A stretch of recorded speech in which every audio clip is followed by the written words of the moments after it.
Selamat malam Bapak Ibu yang dikasihi dalam Tuhan. Puji Tuhan ya, pada malam hari ini dalam tukar mimba rohaniawan di Rayon, dan saya dapat pilihan di sini, dan saya senang sekali ketemu dengan Rayon Ebenezer, jemaat Rayon Ebenezer. Satu kesempatan yang sangat indah. Nah, Bapak Ibu yang dikasih dalam Tuhan, kalau saya perhatikan sih firman Tuhan yang hari Minggu, saya coba ingat-ingat Rayon Ebenezer yang anaknya kecil-kecil itu siapa ya? Sudah lewat semuanya sepertinya. Sisa tunggu cucu-cucu saja. Ya palingan Pak Jeff, terus siapa lagi ya? Sergio masih termasuk ya. Stella gitu, Eva, Pak Daniel Pranata, ya gitu. Itu jadi, nah yang lain itu anak sudah menjelang dewasa. Nah, firman Tuhan minggu depan itu yang pas untuk anak-anak kita. Tapi saya mau kontekstualkan dengan kebutuhan kita di sini ya. Jadi mungkin nanti saya akan agak melihat sesuai dengan kebutuhan kita di sini, yang saya lebih ambil ke keluarga daripada anak ya, jadi ke bapak ibu aja gitu. Nah, tetapi itu tidak mengurangi kita punya pesan yang disampaikan di dalam bulan pendidikan ini, Bapak Ibu. Sebelum kita berdoa, kita baca dulu satu bahagian firman Tuhan. Setelah itu nanti saya akan pimpin kita dalam doa. Mari kita buka Amsal 22. Amsal 22 ayat yang ke-6. Amsal 22 ayat yang ke-6. Firman Tuhan berbunyi demikian. Didiklah orang muda menurut jalan yang patut baginya. Maka pada masa tuanya pun dia tidak akan menyimpan daripada jalan itu. Didiklah orang muda menurut jalan yang patut baginya. Maka pada masa tuanya pun ia tidak akan menyimpan dari jalan itu. Kita berdoa.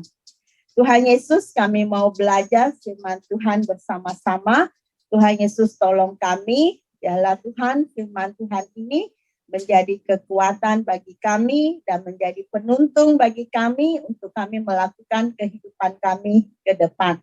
Ajar kami Tuhan untuk menjadi keluarga-keluarga yang taat dan takut kepada Engkau, yang mengasihi Engkau. Ini doa kami, demi nama Tuhan Yesus kami berdoa. Amin. Bapak Ibu Saudara yang dikasih dalam Tuhan, kita berada di era zaman di mana orang-orang dengan berlatar belakang dan usia, termasuk anak-anak, Bapak Ibu, tidak bisa dipisahkan dari dunia digital, ya, dan sudah menjadi bahagian dari kehidupan sehari-hari. Nenek-nenek saja punya Facebook, punya Instagram, punya, pokoknya banyak lah, ya, banyak sekali. Itu. Dan kita sebagai orang tua yang punya anak, itu kita kadang kalau jujur ya, kita mau mengakui kita berhati besar gitu. Kadang-kadang kita tidak ngerti. Zaman kita tidak mengerti, tapi anak kita lebih tahu banyak ya. Nah, saya pun kadang-kadang kalau ada sesuatu yang saya tidak tahu, saya tanya, nah bagaimana ini? Gimana ini ya, supaya tidak ketinggalan sekali. Nah, Bapak Ibu, sembari dengan itu sebagai orang tua, tentu kita mengetahui tentang tanggung jawab kita mendidik anak. Ya, Bapak Ibu, Tuhan memberikan kita berkat anak, itu bukan cuma dikasih makan saja. Tetapi kita harus mendidik mereka, memberikan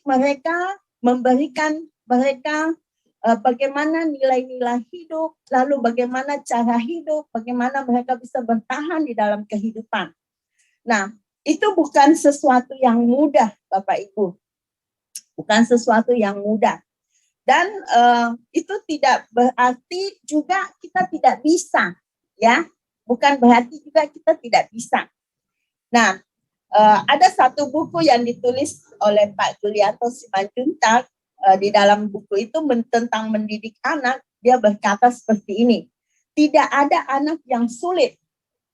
Yang ada adalah orang tua yang kesulitan mendidik anak-anaknya. Sekali lagi saya ulang ya, tidak ada anak yang sulit, yang ada adalah orang tua yang sulit mendidik anak-anaknya. Nah, Bapak Ibu, itulah tantangan kita yang kita hadapi. Nah, lalu dengan kondisi sekarang ini, dengan meluasnya penggunaan internet yang mungkin ya, yang memungkinkan kita dan memberikan kemudahan-kemudahan akses berbagai informasi, sebagai orang tua kita diperhadapkan pada pertanyaan, apakah kita siap? Apakah kita siap mendidik, membimbing anak-anak kita di era digital ini? Nah, bagaimana cara yang paling tepat untuk mengawali langkah mereka di era yang baru ini? Ya, nah, seorang tokoh pendidikan, yaitu Ki Hajar Dewantara, seorang tokoh ahli pendidikan di Indonesia, dia berkata seperti ini, Bapak Ibu perhatikan ya, setiap orang menjadi guru. Setiap rumah menjadi sekolah. Jadi Bapak Ibu suka atau tidak suka, kita di rumah kita, baik pasangan suami istri, dan kalau Tuhan memberikan berkat anak, berarti kita tahu bahwa orang tua itu menjadi guru bagi anak-anaknya, ya. Dan setiap rumah itu menjadi sekolah. Nah, sangat salahlah Bapak Ibu kalau kita punya pikiran begini, anak-anakku pergi sekolah, sudah segala-galanya itu urusan gurunya, bukan kami, bukan lagi kita orang tua, kan kita bayar sekolah.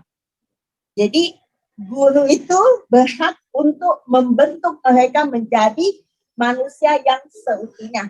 Bapak Ibu, pemikiran seperti ini tidak benar.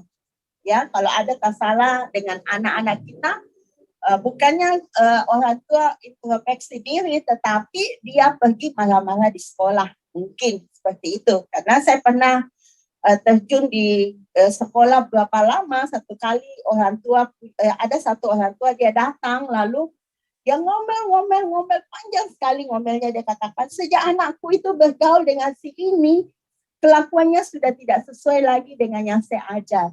Ya, dia pikir sekolah bertanggung jawab untuk membuat dia seperti apa. Padahal bukan hal seperti itu. Nah, kita kembali ke konteks dulu ya. Jadi Bapak Ibu, mari kita mengenali karakteristik atau ciri-ciri anak-anak kita, ya, anak-anak kita. Nah, di dalam ciri-ciri mereka itu yang dikatakan disebut generasi alfa, yaitu anak-anak yang lahir antara tahun 2010 sampai 2025. Ya, jadi Sergio lahir tahun berapa ya? Pas. Jadi pas patokan di Sergio. Si anaknya Pak Jeff, lalu Noah, itu termasuk yang ini generasi alfa. Ya. Jadi anak-anak balita itu Bapak Ibu kita lihat ya, sudah belajar, mereka sudah bisa mengoperasikan gawai layar sentuh sejak dorang lahir. Bahkan mungkin ada disediakan, sudah bisa dibeli, mereka sentuh sudah muncul apa dan bagaimana, dan kecanggihan anak-anak generasi alfa ini saya terus terang sampai hari ini tidak tahu yang Noah bisa buat ya. Jadi satu kali dia main di rumah, lalu dia bilang, Oma mau lagu Natal, saya baru mau pencet, tidak begitu Oma. Dia pencet lalu dia sebut, apakah lagu apa itu, dia sebut saja muncul. Aduh Noah, Oma tidak tahu yang ini ya, saya masih ketinggalan zaman. Tapi dia bisa. wih kok memang anak milenial, kita tidak tahu. Nah, itulah yang terjadi Bapak Ibu. Jadi anak-anak itu terlalu pandai, ya, terlalu pandai. Mereka bisa menguasai teknologi dan memang teknologi diciptakan mereka cuma lihat gambar dan bisa mengakses apa ya Tuhan mau, ya itu. Lalu generasi alfa ini generasi paling terdidik. Nah, teknologi sangat mendukung anak-anak generasi alfa ini untuk belajar. Ya, jadi memang industri sudah menyediakan semuanya itu. Fasilitas belajar sangat melimpah, bahkan pintu ilmu pengetahuan itu sangat terbuka lebar untuk mereka mencari ilmu apa saja itu bisa tersedia, ya Bapak Ibu. Jadi kita lihat begitu terbuka semua bisa tersedia. Nah, lalu juga dikatakan generasi alfa ini adalah generasi yang instan ya, generasi yang malas berusaha tapi mau cepat selesai, terburu-buru, tidak mau dan tidak sabar menunggu, ya. Jadi mungkin kalau kita ajar anak-anak kita di rumah, kita masih bilang begini, baca dulu, perhatikan, simak baik-baik. Itu tidak gampang, Tuhan tidak mengerti lagi. Ini mama papa kuno, baca lagi, apa lagi, aduh macam-macam. Kayaknya itu tidak nyambung lagi ya bagi mereka. Ini yang dikatakan bahwa mereka generasi yang instan, ya.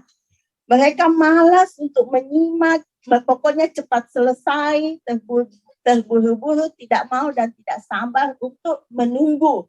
Memang ya untuk anak seusia mereka itu kalau misalnya kita sabar ya tunggu ya, kayaknya itu susah sekali, susah karena memang mereka lingkungan membentuk mereka seperti itu. Lalu sosialisasi melalui media sosial. Nah, generasi alfa ini akan lebih banyak berinteraksi dengan teman atau rekannya melalui media sosial dan terhubung sepanjang hari bisa, ya bisa. Nggak usah jauh-jauh kali ya, kita saja yang sedang ngerti WA, Instagram, bisa sambil masak, lalu kita foto makanan kita posting lagi, lalu bikin adonan sedikit, kita foto lagi, kita posting lagi. Anak-anak juga mungkin begitu, bikin dia punya tugas lalu, atau pokoknya sesuatu hal yang baru menurut mereka dia buat itu, dia bisa komunikasi melalui media sosial. Itulah yang terjadi Bapak Ibu. Ya, dan itu bisa terjadi terhubung selama 24 jam. Ya, bisa terhubung selama 24 jam itu bisa. Nah, lalu tidak suka dengan banyak aturan. Generasi alfa ini tidak suka dengan banyak aturan. Mereka cenderung tidak suka dibatasi atau mereka cenderung tidak suka dibatasi oleh aturan. Lalu energi mereka sulit ditahan karena dunia digital menghubungkan mereka dengan perspektif yang tak terbatas. Nah, hal inilah yang membuat generasi alfa itu menyukai kebebasan berekspresi. Bapak Ibu, anak kecil ya, seusia Doran Sergio ke bawah itu, kadang-kadang mereka bisa membuat sesuatu yang di luar pikiran kita. Mereka bisa berpikir di luar apa seperti yang kita pikir. Karena kita sudah disetting dari sekolah dan sebagainya. Tetapi ada hal-hal yang bisa ditemukan bahwa mereka itu bisa melakukan hal yang luar biasa, ya. Nah, lalu negatifnya mereka, ya, ya. Mereka kurang suka berbagi, ya. Mereka tidak suka, kurang bisa dan kurang suka berbagi karena dunianya mereka adalah dunia digital. Lalu mereka jarang ketemu dengan teman-teman karena komunikasi mereka melalui dunia digital. Nah, Bapak Ibu, selama 2 tahun ini, ya, anak-anak kita tahu orang itu sekolah online dan dia menguasai laptopnya atau HP-nya, dan di situ mereka yang mengendalikan, ya, kondisi membentuk mereka untuk tidak berbagi dengan teman-temannya. Lalu mereka juga karena keadaan itu akhirnya, dan mereka tidak ketemu dengan teman-teman seusianya, dan akhirnya Bapak Ibu, dia itu susah untuk bergaul. Nah, hal yang kita sangat khawatirkan pada saat itu adalah bagaimana ya nanti kalau mereka sekolah. Saya pernah tanya guru kelas 1, ya, bagaimana mereka itu kenal enggak teman sekelasnya. Kelas 1 bilang mereka tidak saling kenal. Ketemu mereka begini-begini, malu-malu. Atau kalau di TK ya, anak-anak lebih cepat. Dan itulah yang terjadi. Jadi mereka susah berkomunikasi secara langsung. Nah, Bapak Ibu yang dikasih dalam Tuhan, itu anak-anak yang kelas 6 SD ke bawah, ya. Jadi anak-anak kita ini belum dewasa. Tetap belum dewasa, itu yang perlu kita sadari. Mereka belum matang, ya. Atau mereka belum matang, tetapi mereka sudah banyak mendapatkan informasi dengan gampang. Dengan mudah mereka akses untuk mereka dapatkan. Bapak Ibu, anak-anak ini ya memang lahir dari zaman yang sekarang ini, generasi alfa ini. Kalau kita itu beda, ya beda. Kita beda, jadi Bapak Ibu suka tidak suka kita harus belajar banyak ini, ya. Dulu kita, saya ingat waktu kecil kita hanya bisa lihat televisi, satu potong televisi, kalau hitam putih, berapa tahun kemudian baru TV warna. Itu satu teknologi yang luar biasa. Nah, dengan kondisi kita yang sekarang ini, lalu kita mau nyambung dengan anak kecil itu, anak-anak yang seperti ini memang kita harus belajar. Kita harus belajar banyak. Suka tidak suka, kita harus belajar. Nah, Bapak Ibu yang dikasih dalam Tuhan, anak-anak itu adalah anugerah Tuhan. Kalau saya tadi katakan bahwa bukan semata anak-anak ini yang saya mau singgung ya. Anak-anak itu adalah anugerah Tuhan yang Tuhan berikan kepada kita. Nah, secara luas saya melihat bahwa keluarga kita pun itu adalah anugerah Tuhan.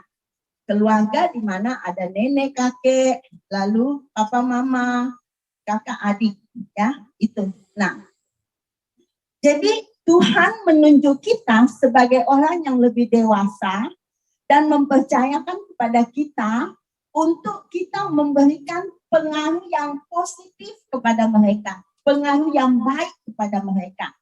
Jadi kita diberikan tanggung jawab, Tuhan memberikan kita tanggung jawab, mempercayakan kepada kita untuk mendidik mereka, membentuk mereka. Mungkin Bapak Ibu, kita punya anak-anak sudah melewati generasi ini, tetapi mungkin ada keluarga yang dititip sama kita, dan anak-anak itu bisa melihat kehidupan kita. Nah, bagaimanakah kita mendidik keluarga kita? Mendidik keluarga kita dan mereka berkenan di hadapan Tuhan. Ini yang perlu kita perhatikan bersama. Yang pertama itu membangun komunikasi. Ya, Bapak Ibu, membangun komunikasi. Di dalam Ulangan 6 ayat 4-7 dan 2 Timotius 1 ayat 5 dan 15 dikatakan di situ, sering-seringlah berbicara tentang iman.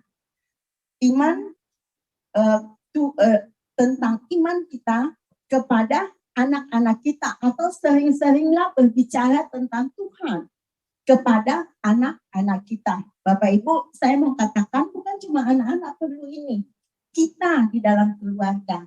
Nah, hal yang perlu kita perhatikan yaitu kita membicarakan tentang Tuhan itu berulang-ulang kali, ya. Ketika Tuhan memberikan perintah ini, bangsa Israel itu baru keluar dari perbudakan di Mesir, menuju ke tanah yang telah dijanjikan Tuhan kepada mereka. Bapak Ibu dapat dikatakan bahwa mereka berpindah dari zaman kondisi yang berbeda. Dari Israel, dari Mesir menuju ke tanah perjanjian. Jadi latar belakangnya kondisinya sangat berbeda. Nah, Tuhan mengingatkan bahwa keluarga Allah atau bangsa Israel atau kita keluarga Kristen sering-seringlah berbicara tentang Tuhan di dalam keluarga kita. Ya, kita berbicara tentang Tuhan Allah kita di dalam rumah kita. Nah, Bapak Ibu, saya mau mengingatkan hal ini. Seiring waktu, lalu saya tadi sambil belajar menganalisa, mengingat bahwa keluarga kita di Ebenezer ini banyak anak yang sudah pergi kuliah, ya, sudah pergi kuliah. Sisa berapa keluarga yang anak masih sama-sama dengan kita. Nah, berbicara tentang Tuhan di tengah-tengah keluarga ini bisa menjadi sesuatu yang dilupakan, ya, bisa dilupakan, atau Bapak Ibu bisa saja kondisi yang membuat kita untuk berbicara dari hati ke hati dengan keluarga kita itu bisa terputus. Saya mau permisi tanya.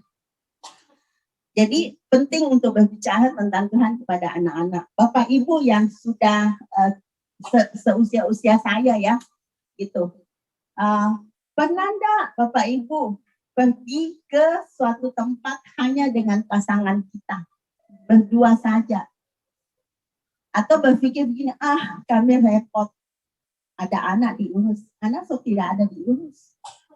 Kalau Bapak Ibu lupa pasangan kita, tinggal di rumah satu, yang satu sibuk di tempat lain, maka kesepianlah pasangan itu. Ya, ini yang saya kontekskan dengan kebutuhan kita, ya, Bapak Ibu. Bapak Ibu perlu, Andre dengan istri juga perlu pergi berdua-dua, kasih tinggal papa mamamu.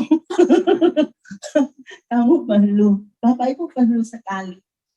Perlu, dan perhatikan fokus pembicaraan pada saat berbicara, jangan cerita tentang anak-anak. Berhenti dulu cerita tentang anak-anak, cerita tentang hati pasangan masing-masing. Apa yang kita rasakan kita perlu komunikasikan dengan pasangan kita. Saya pikir ini sangat penting. Lalu perhatikan bagaimana pertumbuhan iman suami kita, bagaimana pertumbuhan kerohanian istri kita, harus diperhatikan. Mungkin ada sesuatu yang mereka mau bicarakan, mereka mau komunikasikan, karena tidak terkondisi, akhirnya ditelan-telan, akhirnya menjadi berita itu hatinya. Ya, jadi mungkin hati tidak plong begitu. Bapak Ibu, kalau ibu-ibu marah-marah bahaya, ya. Bisa nanti masakannya asin loh, bisa. Atau digosongkan sengaja, bisa, ya. Atau suami sambil makan, istri bisa sambil ngomel. Tidak mungkin dia kasih tinggal piring yang penuh nasi itu, kesempatan dia cotos terus. Itu bisa terjadi, Bapak Ibu. Atau ada sesuatu yang suami mau sampaikan, tapi istri bikin kegiatan sendiri di luar. Bapak Ibu, saya pernah baca satu buku, ya. Masalah yang terjadi pada orang yang usianya 50 tahunan ke atas, ya. Dan mulai saya introspeksi diri, itu kena juga pada saya. Dikatakan seperti ini. Laki-laki itu pada masa mudanya dia masuk rumah tangga, mereka kan kerja, keluar rumah terus, ya, keluar rumah terus sampai puncak karirnya di usia 50 tahun, 55 tahun. Jadi aktivitas keluar rumah itu sangat tinggi seorang laki-laki. Tapi istri wanitanya itu pada masa itu justru dia di rumah terus urus anak, urus rumah dan sebagainya. Jadi dia tidak ada pergaulan. Nah, pada saat anak-anak sudah keluar sekolah, lalu bapak-bapak itu puncak karirnya di situ, mereka sudah menikmati hasil yang dia rintis dari muda. sudah dia menikmati hasil dan bapak-bapak pada usia itu suka di rumah, lebih suka di rumah, ditemani istri minum teh, ya, ada kue sore-sore, dia lebih suka. Nah, justru istri-istri yang sudah anaknya selesai SMA, SMP tidak diurus lagi, mulai aktivitas keluar PW lah, arisan lah, apalah dan sebagainya. Nah, di situ bisa sumber konflik di sana yang terjadi. Nah, Bapak Ibu, ini perlu dikendalikan. Ini perlu untuk kita sadari. Semisalnya, suami bilang, "Ma, kamu terlalu sibuk keluar rumah." Harus sadar-sadar wanitanya ya, harus sadar. Kalau istri minta, "Papa, kita perlu ke pantai Noah." Noah, stop. Ya, misalnya istrinya istri ya minta, "Pak, kita pergi ke pantai kah, duduk-duduk ngopi, banyak kafe." Jangan bilang, "Ih, kenapa kau mau apa ini?" Ikutlah apa yang mereka mau, menyenangkan hati mereka. Bapak Ibu, atau Tuhan berkati Bapak Ibu punya mobil, berdua saja putar-putar kota, kasih habis waktu. Itu sangat memenuhi jiwa mereka. Sangat mengisi kekosongan itu. Saya sangat ingat Pak Pendeta Yeremia ngomong seperti ini ya. Kalian itu yang sudah mau anaknya pergi sekolah jauh-jauh, persiapkan dirimu untuk hidup berdua dengan pasangan. Belajar untuk membangun relasi.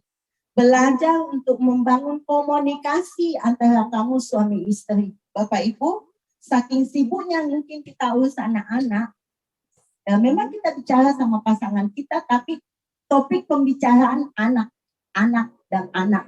Tidak pernah kita berbicara lagi seperti waktu kita pacaran. Seperti waktu kita membangun relasi satu dengan yang lain. Jangan bilang, "Ah, genit ya, kenapa cerita-cerita seperti itu?" Tidak, Bapak Ibu, itu kebutuhan. Ya, jujur itu perlu, sangat perlu. Nah, yang perlu mungkin tetap dijaga pada saat-saat misalnya pasangan kita keluar, kita harus tetap ingat. Misalnya ada masih ngantor, "Papa sudah minum teh, sudah makan siang, bagaimana kerjanya, semangat, ya, WA sudah banyak, sudah ada." Kasih tanda-tanda semangat, itu mengisi jiwa kita, perasaan kita, ya, itu Bapak Ibu. Lalu yang kedua, mengisi tangki emosi anak. Nah, hati jiwa digambarkan sebagai tangki. Bapak Ibu, tangki cinta, tangki kasih sayang adalah gambaran kepenuhan kebutuhan dasar emosi seseorang. Pada seorang anak, ada dua tangki cinta dalam dirinya yang harus diisi masing-masing oleh ayah dan ibu. Pada saat tangki cinta anak ini sudah penuh, Bapak Ibu, kemanapun mereka pergi, yakin mereka tidak nakal. Yakin. Karena mereka tahu ada mama papa yang sayang saya di kampung sana, dan saya harus tetap menjaga orang tuaku punya nama keluargaku, ya. Tapi kalau mereka tidak penuh dengan tangki kasih sayang ini, Bapak Ibu, justru pada saat dia keluar di rumah, dia lepas. Seperti burung yang tidak ada sarangnya. Nah, bagaimana dengan anak-anak kita yang sudah pergi sekolah? Apakah setelah Tuhan dewasa tidak butuh lagi untuk dikontak-kontak, untuk ditanya? Bapak Ibu, mereka tetap perlu. Walaupun mungkin anak kita sudah menikah, kita tetap harus membangun relasi dengan mereka. Bapak Ibu, siapa yang di sini bapak-bapak kan? Biasanya yang sering kontak ibu-ibu ya, bapak-bapak menganggap itu bukan sesuatu hal yang penting, padahal perhatian seorang ayah itu sangat penting. Penting sekali, justru memberi jiwanya tenang anak itu. Mungkin bapak-bapak yang anaknya sudah pergi kuliah atau sudah berkeluarga, apa salahnya sih kalau angkat telepon, "Nak, bagaimana kabarmu? Bagaimana istrimu? Bagaimana cucuku?" Misalnya gitu. Terus kalau yang kuliah kita telepon, jangan irit dengan pulsa, ya jangan, karena itu kebutuhan. Mengisi tangki emosi itu sangat penting. Mengisi tangki emosi itu sangat penting, Bapak Ibu. Jangan berpikir bahwa anak kita yang kuliah tidak butuh untuk dihubungi. Mereka sangat butuh sekali. Saya bersyukur ya Bapak Ibu, selama pandemi yang saya pernah katakan, Cynthia itu pulang ya selama 2 tahun, kurang lebih 1,5 tahun dengan kami. Dan memang selama dia kuliah itu hampir setiap saat kami komunikasi. Bahkan kalau misalnya dari kampus malam pulang, mau pulang ke kosannya, dia bilang, Pak, Ma, temani saya ngomong. Jadi sambil jalan, sambil dia bicara. Jadi macam bagaimana lah. Saya tidak apa-apa, justru ini aman kalau begini. Nah setelah itu Bapak Ibu, dia pulang di sini selama 1,5 tahun. Kami membangun relasi lagi.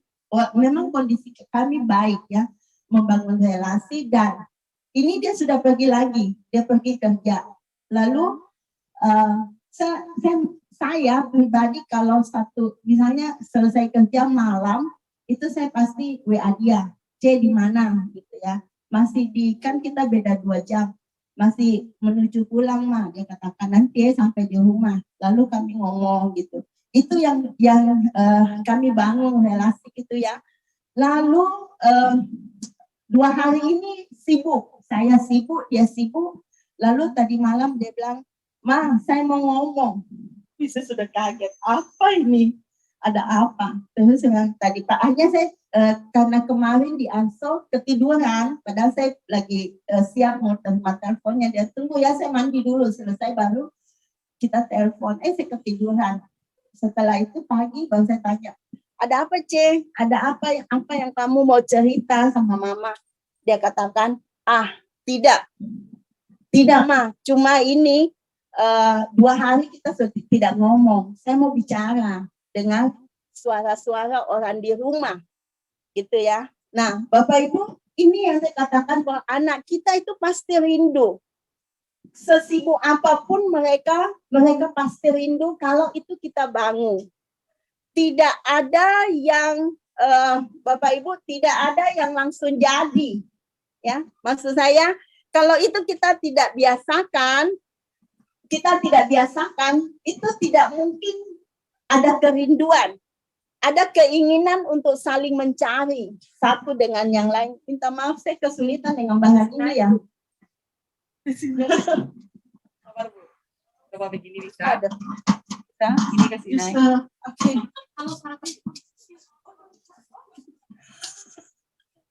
Minta maaf Bapak Ibu. Tes 1, 2. Oke. Nah, Bapak Ibu, jadi di dalam kehidupan kita manusia, kebutuhan dasar manusia, kenapa lagi nih Miss Welly? Saya pegang saja ya. Ya, silakan ke Omana.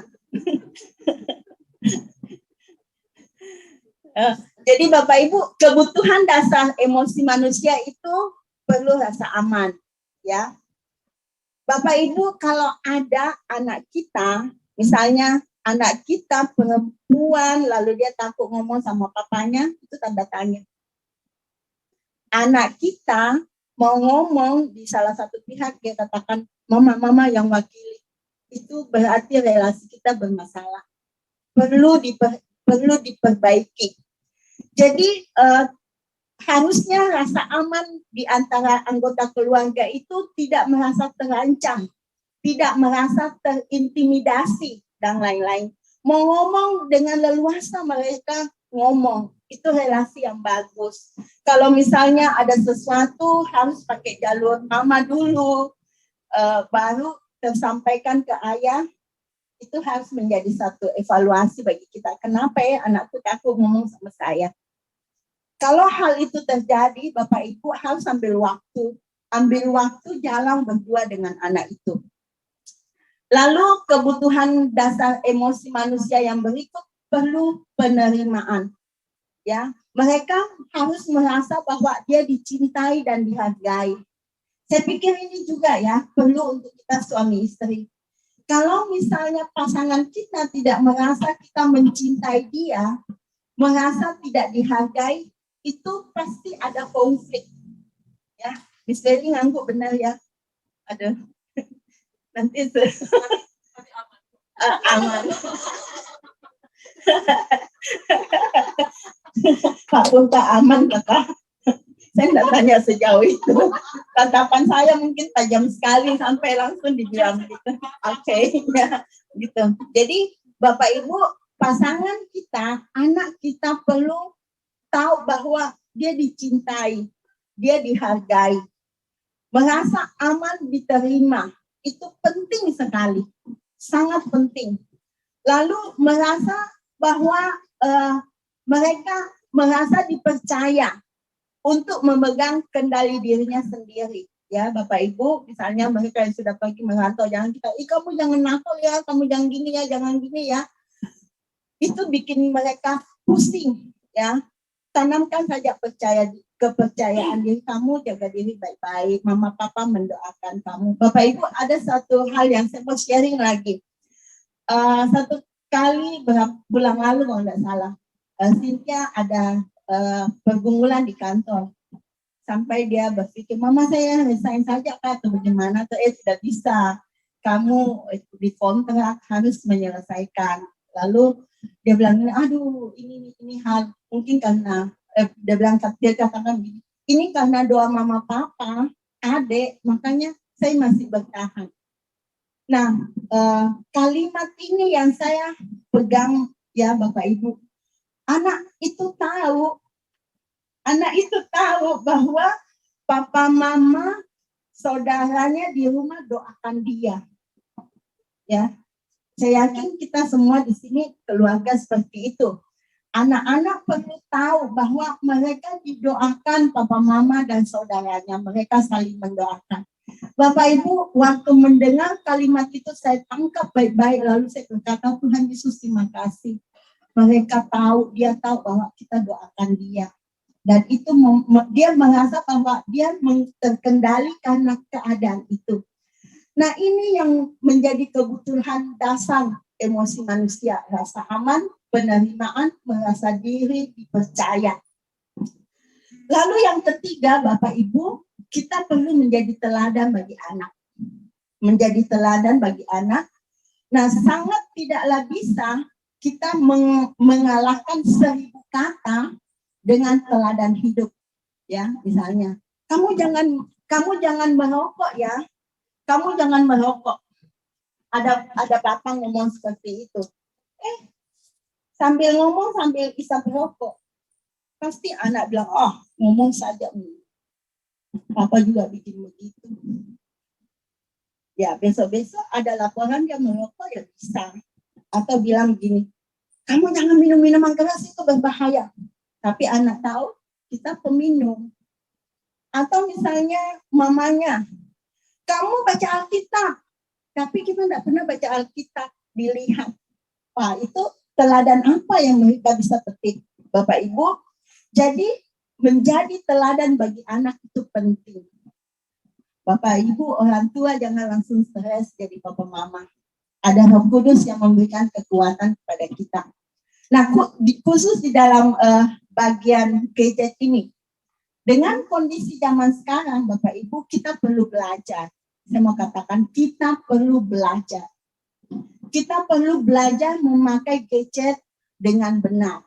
Ya, jadi tidak apa-apa sih kita merendahkan diri. Nah, ajar mama, bikinkah mama Facebook, bikinkah mama Instagram, bikinkah mama apa lagi begitu. Kita belajar sama mereka. Kita harus punya keinginan hati untuk belajar teknologi pada zaman sekarang ini. Kita perlu, ya. Nah, jadi kita bisa mengontrol hal itu. Lalu Bapak Ibu jangan pernah, yang keempat hal yang perlu diperhatikan, jangan pernah menggunakan gadget sebagai alat penenang anak. Ya. Jadi Bapak Ibu perlu perhatikan bahwa kadang-kadang kalau misalnya anak rewel setengah mati, lalu nanti mama, papa belikan kamu HP baru ya, sudah kamu tenang. Atau kalau anaknya masih kecil-kecil, nih duduk di sini, mama mau masak, kamu main gadget di sini. Itu satu hal yang sangat tidak benar, ya itu. Jadi kita perlu jangan pernah menggunakan gadget sebagai alat penenang anak, ya, untuk kasih tenang anak itu kita ajar mereka pegang gadget. Bapak Ibu, khusus untuk Bapak Ibu yang anaknya masih muda-muda, saya pernah lihat dia bawa gadget, anaknya dibawa ke gereja, tapi anaknya tenang karena masing-masing pegang gadget. Itu salah, itu tidak benar. Saya cukup kagum ya dengan cara Pak Michael untuk mendisiplin Melody dengan Elaine. Jadi dari kecil anak dua itu diajar kalau beribadah sungguh-sungguh beribadah dan mereka tidak dikasih gadget. Nah itu sebenarnya latihan bagi mereka untuk mengendalikan diri pada jam ibadah itu. Itu hal yang bagi saya luar biasa. Mungkin ada orang, dia terlalu keras, tetapi saya mau katakan itu cara baik. Dan mereka, papa mamanya, kedua anak ini tahu bahwa karakter anak ini perlu dibentuk dengan cara ini. Ya, mungkin untuk anak kita cara penyampaiannya beda, ya. Jadi saya pernah berbincang-bincang dengan Pak Michael, dia katakan, Cik, saya tahu kedua anak ini dan kalau saya tidak begini mereka tidak jadi. Jadi saya menghargai itu Bapak Ibu. Itu menjadi satu hal yang mereka punya cara dan saya menghargai hal itu. Bapak Ibu, inilah yang perlu diperhatikan ya. Jadi hal yang perlu bagaimana kita mengendalikan, menjadikan anak kita berkenan kepada Allah, yaitu kita perlu membangun relasi. Yang kedua, mengisi tangki emosi anak. Nah, kalau diaplikasikan dengan kondisi kita di Rayong ini, isi juga tangki emosi pasangan kita. Ya, penting. Mengisi tangki emosi pasangan kita. Kenapa tiba-tiba pasangan bisa uring-uringan? Mungkin tangki emosinya lagi kosong, perlu diperhatikan. Lalu menjadi teladan bagi anak kita. Nah, para bapak-bapak yang Tuhan kasih kepercayaan menjadi kepala rumah tangga, jadilah teladan bagi anak dan istri tunduklah kepada suami. Lalu jangan pernah menggunakan gadget sebagai alat penenang anak, atau jangan pernah menjadikan gadget untuk tutup mulut istri atau suami, ya. Itu yang perlu kalau dikontekstualkan dengan kondisi kita, itu yang perlu diperhatikan. Bapak Ibu yang dikasih dalam Tuhan. Nah, Tuhan akan memberkati dan menolong kita dalam membentuk keluarga kita untuk datang kepada Tuhan. Bapak Ibu, jangan stres. Wah, banyak sekali tanggung jawab yang harus saya lakukan, yang saya harus buat. Sekali lagi kita akan mampu kalau Roh Kudus menolong kita. Mungkin kita rasa beban berat sekali, datanglah kepada Tuhan. Mintalah kepada Tuhan hikmat bijaksana untuk bisa melakukan hal ini. Bapak Ibu, nah itulah khotbah yang kita dengar pada minggu kemarin ya. Nah, ada tiga pertanyaan yang bisa membuat kita untuk berpikir lebih jauh, apa sih yang saya belum lakukan. Nah, kita yang secara onsite di sini, saya minta kerjasamanya kalau untuk mewakili teman-teman bicara. Kalau yang di laptop, yang secara online nanti Miss Evelyn yang ini ya, yang pandu atau bagaimana. Nah, pertanyaan pertama, sebagai pendidik bagi anak di era digital ini, apakah saya sudah mempersiapkan diri sendiri terus belajar, mendampingi, menemani, memperlengkapi, dan juga anak tentang hal-hal positif dan negatif teknologi digital. Nah, untuk menghadapi berbagai tantangan di dalamnya, Bapak Ibu, pernahkah kita mendiskusikan di dalam rumah dampak positif dan negatifnya? Lalu kalau positifnya kita ambil apanya, negatifnya kita bentengi diri kita, keluarga kita seperti ini, ya. Bapak Ibu bisa berbagi lah untuk hal ini. Pastinya pengalaman di rumah, apa yang sudah dibuat, bagaimana kita mendiskusikan ini dengan anak. Mari Bapak Ibu untuk mewakili kita satu dua ngomong.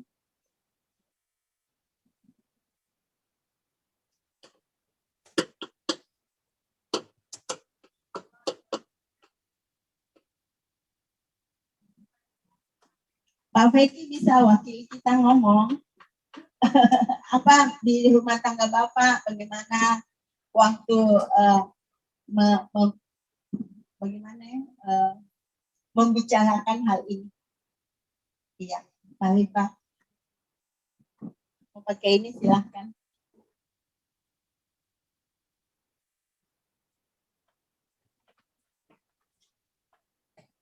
Itu yang masalah digital. Iya. Dampak. Bapak ambil dampak positifnya, nanti satu teman lain dampak negatifnya. Pak Joni siap-siap negatifnya. Selamat malam jemaat yang dikasih Tuhan. Jadi kalau bicara digital, saya ingat dulu waktu ibadah di Mama Ima kayaknya.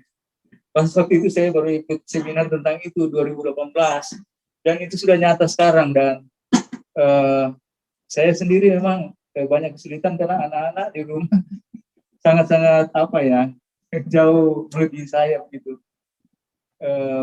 Di rumah jarang menyinggung itu, tapi dalam persekutuan ibadah dulu sempat disinggung tentang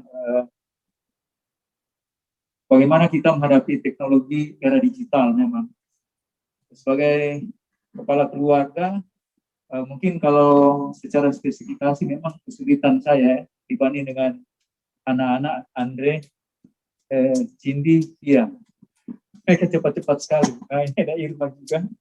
Jadi sebenarnya positifnya bagi saya banyak tempat bertanya. Iya, semuanya ya Pak, 4 orang. Ya, saya banyak bertanya pada mereka, tapi satu hal juga di antara mereka ada juga yang mereka, saya lihat ada penerimaan juga Pak, terhadap saya ketika mereka bertanya pada saya tentang ini. Padahal saya juga sebenarnya merasa rendah sekali, tidak kalau mau dibandingkan mereka, karena dari sisi mungkin berpikir, kecepatan jari, sangat cepat sekali mereka. Jadi sudah sulit diimbangi memang. Tapi untuk kontrol mungkin saya sebagai kepala keluarga tetap mendampingi mereka, melihat. Dan kalau memang dilihat dari sisi anak-anak, mungkin minggu ini aku di remaja ya, sulit ya kalau dibilang mereka dikotak-kotakan waktunya untuk menggunakan gadget. Memang agak berbeda dengan anak-anak. Karena kalau saya lihat, terutama di saat kuliah, jam 3 pagi itu seringkali masih berhadapan dengan itu. Gitu. Jadi mungkin agak berbeda ya kebutuhan untuk kita mengarahkan anak-anak. Jadi tidak boleh pukul rata memang dari TK, SD, ataupun mereka yang sudah masuk di masa pubertas dan sudah masuk di masa dewasa. Itu saja. Terima kasih. Saya tanya Bapak ya, waktu Bapak mau belajar itu, Bapak malu nggak bertanya sama anak? Ada rasa malu? Jujur, ada gengsi-gengsinya itu. Ada gengsi-gengsinya untuk masuk ke itu. Tapi emang malu bertanya, kita tidak akan maju. Kalau kita membatasi diri untuk bertanya. Karena malu, ya. Dari 4 anak itu Pak, siapa yang paling susah ngajar Bapak? Mereka kalau ditanya mengajarkan saya itu, saya mudah mengikuti. Ada hal-hal sedikit mungkin tinggal diplesetin sedikit, saya sudah bisa. Karena memang saya otodidak, banyak belajar juga di internet. Kalau saya kan seringkali tidak petunjuk itu seringkali mempraktekkan itu, nggak bisa. Akhirnya saya tanya ke Andre atau ke Cindy atau ke Kia, seperti itu. Ini saya ya sama sering memang nggak pernah juga, mungkin di anak-anak juga Mungkin bertanya. kalau Bu Feki tanyanya ke siapa? Anak-anak atau Pak Feki, Bu? Pasti di anak-anak. Oh ya. Karena kalau mereka, saya sering kali mungkin banyak terbentur ya, tapi kalau di anak-anak, saya lihat mereka jadi guru saya Oh iya. untuk Oke. bertanya. Bapak Ibu, Terima kasih. malu bertanya sesat di jalan. Iya. Banyak bertanya tidak tahu malu, tidak apa-apa. Yang penting pintar. Jadi tahu. Jadi tahu, betul. Terima kasih. Ya, Sergio jangan kalau mama papa tanya-tanya jangan tidak mau jawab ya.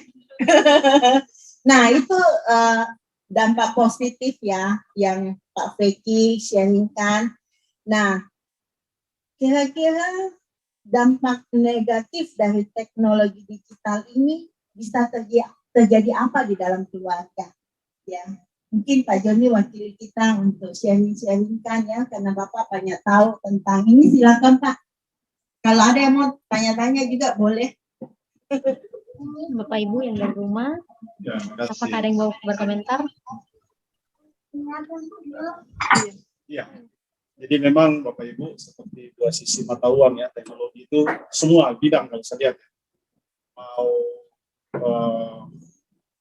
apapun ya, apalagi yang kita gunakan sekarang dengan sistem internet, fasilitas yang luar biasa, positifnya ada, negatifnya juga ada. Tergantung kita, semua pilihan di tangan kita, yaitu di jari kita.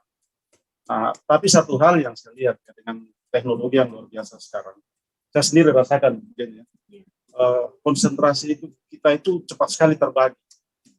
Misalnya begini, kita komitmen saya ya karena memang Alkitabnya pun sudah di dalam di HP, jadi kita buka ya baca Alkitab, kita konsentrasi tiba-tiba masuk WA segala macam. Nah ini satu hal yang mungkin bisa jadi mengganggu konsentrasi kita. Makanya Bapak Ibu yang masih setia bawa Alkitab yang seperti Irma ini luar biasa. Ya. Kemudian lagi di zaman sekarang yang ya informasi tanpa batas ya. Pagi-pagi ya Bapak Ibu, saya kalau mau baca WA apalagi kalau grup 2 jam 3 jam mungkin tidak selesai, tidak habis. Makanya jangan heran kalau misalnya di grup saya cuekin begitu, karena semua kalau mau dibaca ada sebelum mati, habis waktu. Jadi begitu banyak menyita waktu kita, ya toh.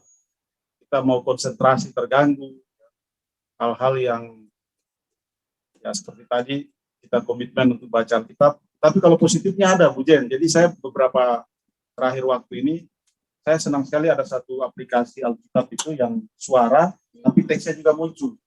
Jadi Bapak Ibu kalau kita ya ini kalau kita yang belajar ya, kita mendengar, kita membaca, kita melihat apa itu menambah. Jadi saya senang sekali baca, apalagi kalau di kita perjanjian lama yang seperti sejarah apa diceritakan, itu cepat sekali kita tangkap dibanding kita baca di kertasnya. Ya mungkin itu Bapak bagi ya aplikasinya supaya ada Alkitab suara, Bapak Ibu ya, mulai dari Kejadian sampai di perjanjian baru sudah ada, bagus sekali. Bahkan dibacakan teks Alkitab, tetapi itu seperti kayak drama begitu. Jadi cerita bangsa Israel keluar dari Mesir, ketika ini bicara suara lain, jadi seperti drama. Tapi itu semua Alkitab dan kita baca persis. Jadi jangan pikir ada teks yang dirubah atau disalah gunakan salah. Kita hati-hati sekarang. Bacanya pernah kirim ada aplikasi, hati-hati Alkitab di elektronik itu tidak semua benar ya. Ada yang memang menyesatkan. Nah, tapi yang ini bagus. Jadi kembali lagi positif negatif itu selalu berbarengan, selalu pilihan di kita. Itu. Terus ya terutama anak-anak memang kita awasi. Kalau saya silakan anak-anak semua password HP-nya itu saya tahu, semua password laptopnya itu saya tahu. Jadi saya bikin password di mereka itu saya bilang jangan rubah ya, karena tanpa mereka tahu malam-malam saya buka HP-nya. Maksudnya begini, kita harus tahu anak-anak kita itu buka apa, mereka baca apa, mereka nonton apa, itu kita harus tahu dan harus dikontrol. Sekali lagi, anak-anak mungkin satu tingkat di atas kita tidak apa-apa, tapi jangan jauh sekali, jangan kita terlalu gaptek, anak-anak kita luar biasa, kita akhirnya nggak bisa kontrol. Jadi kita harus tetap pelajari dan sekali-kali kita tunjukkan bahwa kita masih di atas mereka, gitu. Kalau saya punya anak, Dipa kadang, Bapak juga tahu jangan pikir, Bapak bicara apa, saya juga tahu. Jadi Kadang-kadang anak-anak sudah pikir kita jadul. ya, kalau mereka dulu kan, ya kalau anak-anak sekarang kan senang artis-artis Korea. Kalau saya sebut salah satu, Bapak tahu itu juga kan? Saya juga nonton Korea. Jadi kita harus tunjukkan juga bahwa memang ya kita tidak ketinggalan. Intinya bahwa siapapun itu ya, Bapak Ibu, mau anak kita, mau siapapun, itu kontrol itu penting. Jangan sampai ada orang merasa, mereka tidak tahu. Ya, kita kan tidak pernah dikontrol. Jadi kita harus tanamkan itu ke anak-anak kita bahwa ya kita tahu apa yang mereka butuh. Kalau seperti tadi Bu Jenny, saya kalau sudah tiap pagi mereka tahu itu. Mereka mau kuliah apa biasa saya WA dulu. Kakak Cep, kenapa? Walaupun kita pertanyaan kadang malu sendiri, masa tanya sudah makan belum? Tapi tadi Bu Jenny betul. Bagian dari perhatian tiap hari. Walaupun pertanyaannya klise saja. Sudah makan belum? Nggak sana orang kuliah ditanya sudah makan belum? Tapi nggak apa-apa, itu bagian dari isi emosi itu tadi yang Ibu Jenny sampaikan. Sebelum Bapak pindah, saya mau sampaikan, Bapak Ibu, makanya kita perlu belajar untuk cari kalimat yang serupa tapi tujuannya sama. Banyak ya, banyak bisa kita belajar. Mungkin misalnya sudah makan, atau kita ubah. Kalau sudah makan, kalimat yang mirip itu apa kira-kira? Bisa itu. Atau tadi menunya apa? Itu bisa. Ya, oke lanjut Pak. Ya. Jadi saya pikir itu ya, kalau positif negatif apapun ya Bapak Ibu semua, kalau kita lihat sekarang ya orang saling bunuh, saling perang itu karena teknologi juga. Jadi tergantung kita menggunakan untuk apa. Kemarin lihat perang, jujur saya setiap kali lihat perang yang mereka kerahkan peralatan luar biasa. Coba satu hari alat ini untuk bangun Papua, itu tidak sampai 1 bulan loh, kita bangun jalan selesai semua di Papua ini.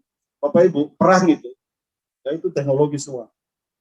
Waktu perang, saya kan kalau perang itu saya lihat sisi apanya, saya kan orang sia-siakan. Iya, biaya yang mereka keluarkan itu luar biasa. 1 tahun perang, 1 tahun, 1 hari, waktu perang Teluk itu mereka gunakan anggaran lebih besar daripada 1 tahun kita bangun Indonesia. Jadi bayangkan Bapak Ibu, kita belum sampai 2.000 triliun, 1 hari mereka sudah biasa di atas 2.000. Kalau dirupiahkan, anggaran-anggaran perang itu besar sekali. Itu kan teknologi semua yang orang gunakan, tapi digunakan untuk saling bunuh, saling ya merusak. Ya. Nah itu yang skala besar. Skala kecil kita tidak sadari, memang teknologi ya bisa membuat kita menyimpang pelan-pelan, dan intinya kalau kita tidak kembali ke Alkitab, bahaya ya. Kontrolnya saya pikir di situ saja. Terus satu lagi, kalau saya anak-anak, saya selalu ulang-ulang, kuncinya kalau saya nggak tahu kalau yang lain Bapak Ibu punya pengalamannya. Kalau sesuatu kita lakukan, katakanlah anak-anak buka internet, buka apa sembunyi-sembunyi, begitu kita muncul ditutup, itu hati-hati. Sudah ada sesuatu. Ada sesuatu. Saya bilang kalau kamu takut, berarti itu ada salah. Kalau benar, nggak usah tutup, tiba-tiba begitu kita muncul langsung dipindahkan. Kan biasa tahu kita masuk ke kamar tiba-tiba ada kasih pindah, selain kau buka apa? Kalau tidak penting jangan itu. Walaupun sebenarnya bukan hal-hal ini, tapi saya pikir ada yang sesuatu itu apa ya, kalau bahasanya memang tidak negatif, tidak apa, tapi itu perlu atau tidak itu. Ya, Oke, itu anak ya Pak. Saya mau tanya, kalau itu berlaku bagi suami atau istri gimana? Misalnya istri kan lewat, tiba-tiba kita kasih pindah semuanya. Itu bagaimana Pak? Saya bilang, ya metode jujur kalau ada ya. Saya selalu bilang jangan nonton film India. Saya terus terang nggak suka. Nah maksudnya jangan misalnya toh, ini kan kalau tadi bilang kalau anak kita lewat tiba-tiba anak kayak gugup begitu, berarti ada sesuatu. Nah, semisalnya suami kah atau istri ya, istri lagi pegang HP, tiba-tiba suaminya lewat, tiba-tiba kayak grogi gitu, perlu nggak dipertanyakan Pak? Karena kayak ini kalau kita dengar cerita, kan? Bapak Ibu banyak yang dibuat seperti mob atau apa ya, video-video singkat itu. Yang paling ditakuti misalkan begini, suaminya lagi mandi tiba-tiba bunyi HP-nya, dia gelisah sekali dan sampai istrinya ngangkat. Itu ada apa? Berarti ada ya, apa di baliknya. Ya. Nah, sampai yang Ibu ada mungkin nonton ya, pernah suaminya lagi perbaiki listrik, gitu, tiba-tiba HP-nya bunyi, dia pura-pura kesetrum toh. Nah itu kan karena dia lebih takut kalau istrinya buka HP-nya. HP. Bapak Ibu, Jadi itu untuk buka HP pasangan kita itu ada orang bilang gini ya, itu kan privasi saya. Dia tidak berhak untuk buka. Apakah dalam hubungan suami istri, pasangan suami istri masih perlu pakai kalimat itu? saya pikir, saya sih tidak. Semua mereka saya tahu passwordnya, Facebooknya pun saya buka. Saya punya juga kan dia tahu password saya, mau buka kapan aja terserah. Iya. Kalau misalnya ada yang tidak saling tahu, pulang rumah bahas ya. Intinya begini, kalau kita merahasiakan sesuatu ya, bedakan rahasia sama sesuatu informasi yang mungkin kita lupa sampaikan ya. Iya. Biasa kan begitu, kok tidak ini mungkin kita lupa. Tapi kalau hal-hal yang seperti itu, saya sih kalau HP itu punya password saya buka. Dia juga mau buka HP saya atau mau angkat terserah. Nggak ada rahasia. Nggak ada rahasia di antara kita. Oke, mungkin itu ya. Oke, terima kasih. Wah, Bapak Ibu, kita enggak kejar materi, yang penting kita ngomong tuntas ya. Jadi Andre, Irma, kalau misalnya Andre sudah tidak mau dibuka-buka HP-nya, duduk, cari keluar, duduk, kasih tahu ada apa sih di dalamnya. Tidak, itu saya sengaja sentil ini Bapak Ibu supaya di antara suami istri itu ada keterbukaan. Ini penting, sangat penting ya, karena apa yang kita buat terhadap pasangan kita itu naluri kebersamaan kita itu bisa tahu tanpa dibilang itu ya, apalagi yang sudah puluhan tahun hidup bersama. Nah, dari tadi yang Pak Feki sama Pak Joni sampaikan ya, jadi Bapak Ibu, kita bisa simpulkan gini, sangat penting teladan hidup ya, sangat penting teladan hidup terhadap pasangan kita, anak-anak kita. Lalu bagaimana? Apakah saya sudah menjadi teladan dan sudah dapat memanfaatkan teknologi digital selama ini? Ya pasti Bapak Ibu tahu lah, ada tahu sedikit. Nah kalau kita aplikasikan dalam kehidupan keseharian kita, Bapak Ibu, teladan hidup orang tua itu sangat penting ya. Teladan hidup orang tua itu sangat penting, dan di mana tempat yang paling baik untuk kita saling mengingatkan? Mesbah keluarga. Kalau mesbah keluarga kita sudah Senin Kamis, Bapak Ibu kembalikan lagi. Kalau anak sudah pergi kuliah, kondisi yang canggih sekarang ini kita bisa mesbah keluarga dengan gadget kita. Mereka buka di sana, kita mesbah keluarga, jadi jarak yang jauh bisa diatasi untuk saat sekarang ini dengan kemajuan teknologi.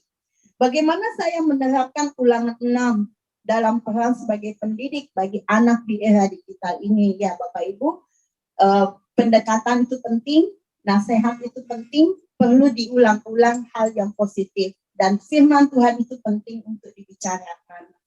Ya, pasti di dalam Bapak Ibu ada grup keluarga. Nah, siapa yang menghidupkan, yang mengingatkan, kirim ayat-ayat, nasihat, silahkan dilanjutkan dengan baik. Ya, saya pikir itu cukup ya, Bapak Ibu. Apakah yang di rumah ada yang mau bicara? Adakah yang mau bicara Bapak Ibu? Mungkin ya. Pak Edi atau Mama Soe, ada Ibu Hero. Ibu Edi silakan. Ada yang,